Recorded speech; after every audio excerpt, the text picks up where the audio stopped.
بسم اللہ الرحمن الرحیم۔ اللہ سے جب بھی مانگو تو مقدر مانگو، عقل نہیں، کیونکہ میں نے بہت سے عقل والوں کو مقدر والوں کے در پہ دیکھا ہے۔ 3 انسان 3 چیزوں سے محروم رہیں گے: غصے والا صحیح فیصلے سے، جھوٹا عزت سے، جلد باز کامیابی سے۔ مومن کے لیے ہر وہ دن عید کا ہے جس دن وہ کوئی گناہ نہ کرے۔ سب سے بیوقوف انسان وہ ہے جو گندی باتوں سے اور گالی گلوچ سے خوش ہوتا ہے۔ خدا کی نافرمانی سے بچو تاکہ تم کامیاب ہو سکو۔ توبہ کرنے میں دیر نہ لگاؤ کیونکہ موت اچانک آتی ہے۔ تمہارا بیٹا شروع کے 7 سالوں میں تمہاری خوشبو ہے، اس کے بعد 7 سالوں میں تمہارا خادم ہوگا، اور اس کے بعد یا تو وہ تمہارا دشمن ہوگا یا پھر دوست۔ سب سے زیادہ خسارے میں وہ شخص ہے جو حق بات کہنے کی قدرت رکھتا ہو مگر پھر بھی حق نہ کہہ سکے۔ زندگی اس طرح بسر کرو کہ دیکھنے والے تمہارے درد پہ افسوس کے بجائے تمہارے صبر پر رشک کریں۔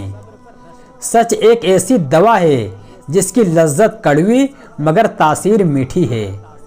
احمق انسان اپنے شہر میں بھی پردیشی ہوتا ہے اور اپنے عزیزوں کے درمیان جلیل ہوتا ہے۔ نا امید شخص ہر اچھا موقع بھی گنوا دیتا ہے اور پر امید شخص ہر پریشانی میں بھی موقع تلاش کر لیتا ہے۔ اس شخص کو دوست مت بناؤ جو کسی محفل میں آپ کو شرمندہ کرے، چاہے وہ مذاق میں ہی کیوں نہ ہو۔ جو شخص ہمیشہ تمہاری خوشی چاہے، اس کا اداس ہونا تمہارے لیے فکر کی بات ہے۔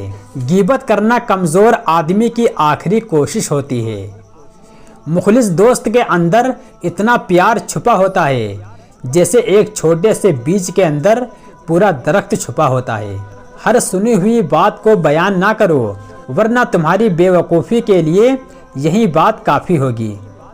100 دوستوں سے بہتر وہ ایک دشمن ہے جو دل میں نفرت تو رکھتا ہے لیکن منافقت نہیں کرتا۔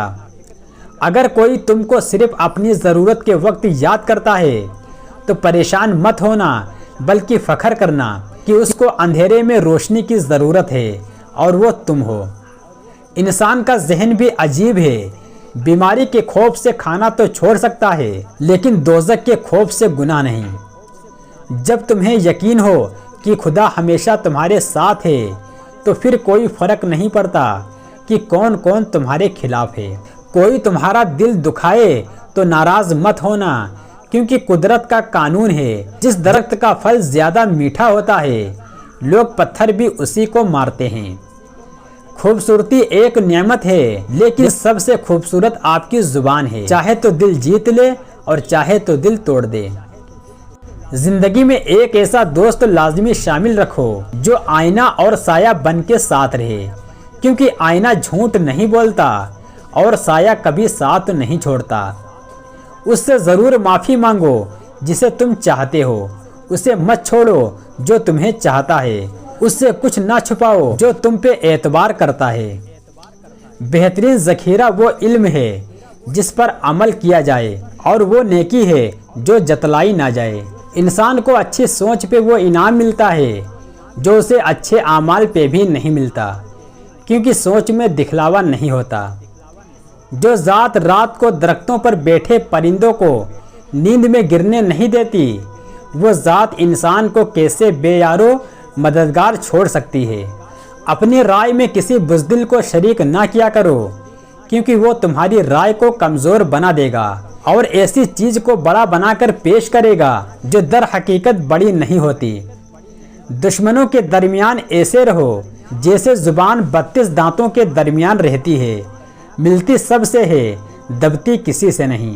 اگر کوئی شخص اپنی بھوک مٹانے کے لیے روٹی چوری کرے تو چور کے ہاتھ کاٹنے کے بجائے بادشاہ کے ہاتھ کاٹے جائیں۔ صرف مال کا ہونا ہی رزق نہیں ہے بلکہ نیک اولاد، اچھا اخلاق اور مخلص دوست بھی بہترین رزق میں شامل ہیں۔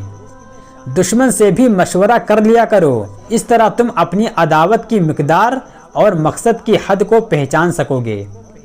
بدترین آدمی وہ ہے کہ جو نہ کسی کی غلطی معاف کرتا ہے اور نہ کسی کا عیب چھپاتا ہے۔ انسان کو ایمان کا مزہ اس وقت تک نہیں ملتا جب تک کہ وہ جھوٹ کو ترک نہ کر دے، حقیقی طور سے بھی اور مذاق کے طور سے بھی۔ حضرت سے کہا گیا کہ اگر کسی شخص کو گھر میں چھوڑ کر اس کا دروازہ بند کر دیا جائے تو اس کی روزی کدھر سے آئے گی؟ فرمایا جدھر سے اس کی موت آئے گی۔ اس خدا سے ڈرتے رہو جس کی صفات یہ ہے کہ اگر تم بات کرو تو سنتا ہے، اگر دل میں رکھو تو وہ جانتا ہے۔ نیک بننے کے لیے ایسی ہی کوشش کرو جیسی کوشش خوبصورت دکھنے کے لیے کرتے ہو۔ نصیب سے زیادہ قیمتی دعا ہوتی ہے، کیونکہ جب زندگی میں سب کچھ بدل جائے تب انسان کے پاس دعا ہی بچتی ہے جو نصیب کو بدل دیتی ہے۔ دوسروں کے اچھے ہونے کا انتظار مت کرو، بلکہ انہیں اچھا بن کر دکھاؤ کہ اچھا انسان کیسا ہوتا ہے۔ کسی مشکل میں کسی بزدل سے مشورہ مت کرنا، کیونکہ وہ تمہاری بچی ہوئی ہمت کو بھی ختم کر دیں گے۔